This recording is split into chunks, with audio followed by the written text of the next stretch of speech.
What it do, man. You know what time it is. This episode number 186 of the Maki and Kane podcast. It's your boy Maki. You already know it's your boy Kane, so I'm finna pass the mic over to him, let him say what he gotta say, and we're gonna get to the topic. What the fuck that was, y'all? You already know what time it is, man. We're back here to serve some more game on the ground from Hungry Hounds. We just got up the pound and are ready for the next round, man. So with that being said, make sure y'all grab the snacks, your drinks, your weed, whatever the fuck the case may be. We can jump right into this bitch. Brian Garcia, man. He stood on business, man. He stood on business. He went out there, he did what he's supposed to do, and he really showed the growth in his game. You know, like I said, he was kind of like Raul Rosas Jr. in his last fight. Like he was really aggressive with Tank in the beginning of the previous fight, and it paid off at first.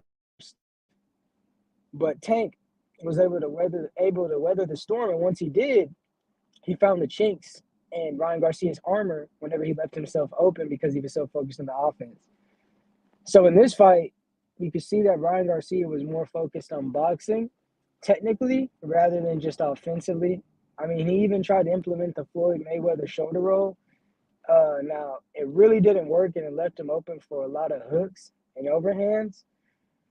But he paced the fight, more than rather than a sprint, he tried to turn it into a marathon, and it paid off with a KO. And I think he really did a great job.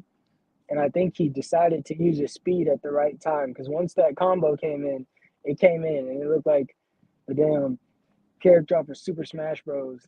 I think it's Little Mike or some shit or Little Ike, but all I know is that shit was fucking crazy. He went stupid, and I'm proud of him. I know he's working his way up to get that belt, and I know eventually he wants to fight Tank again. So he still got some growth as a boxer. Like I said, he doesn't need to be trying to implement shoulder rolls and shit because first of all, he's the taller opponent. Floyd Mayweather was really never ever the tall opponent, so that shit worked for him. I don't really see it working in the same way. Like even his trainer, when he saw him doing it, he said, "Who the fuck? You ain't Floyd Mayweather. What the fuck are you doing?" And he said that he kept doing it anyways. Like even though he told him not to, he just wanted to try it out. And against a fighter like Tank or Devin Haney or anybody else that's elite level in his division, I could see them taking advantage of that. So, like I said, he still has a lot of growth to do, but to be 25 years old doing what he's doing, which is crazy that he's already 25, bro. Where did the time go? But yeah, he's an elite level boxer, and I'm excited to see his growth as a young man. And I like that he keeps God first, no matter how much popularity he gets. So, yeah, what do you have to say about Ryan Garcia's performance? Yeah, no, I thought it was pretty good, bro.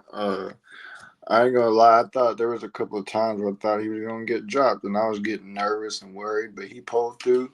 He did what he was supposed to do. He went in that ring. He showed up and showed out. He proved everybody wrong. Uh, Man, it's the one thing that you really kind of take away from it. And it's more kind of like a moral thing than anything else.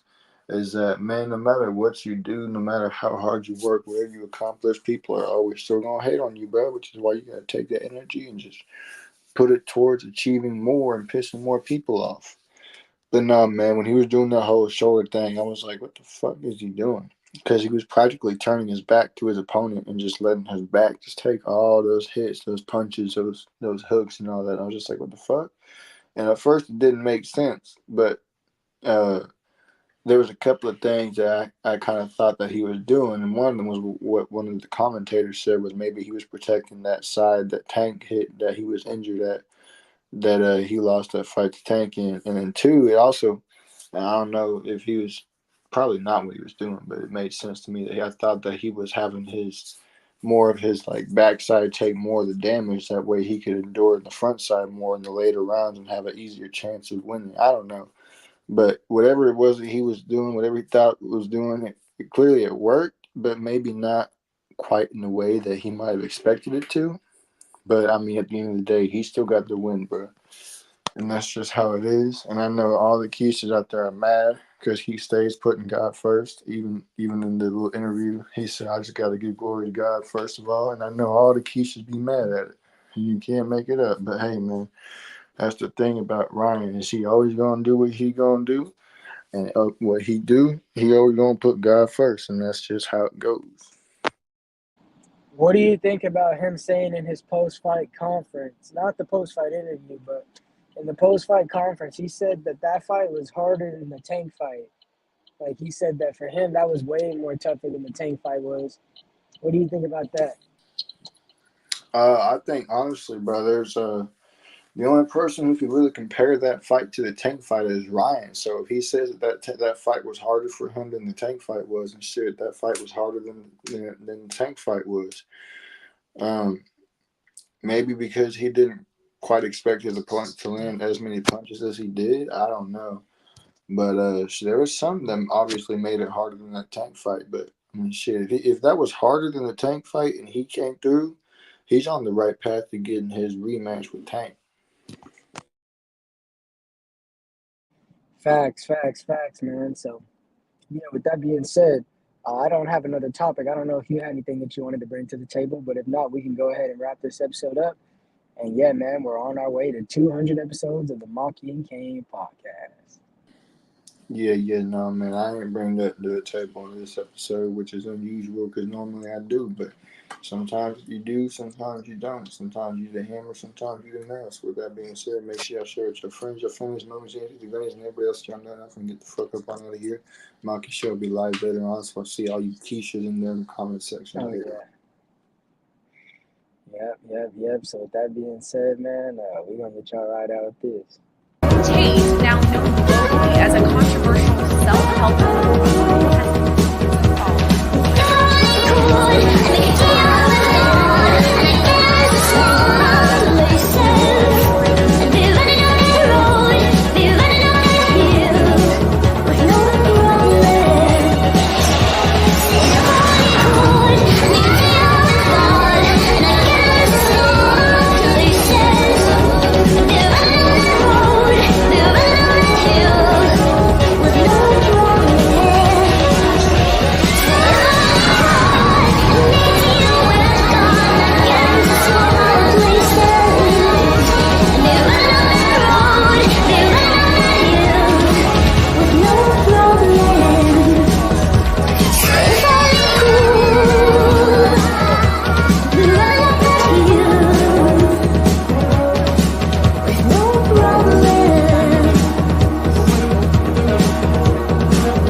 Peace. Deuces.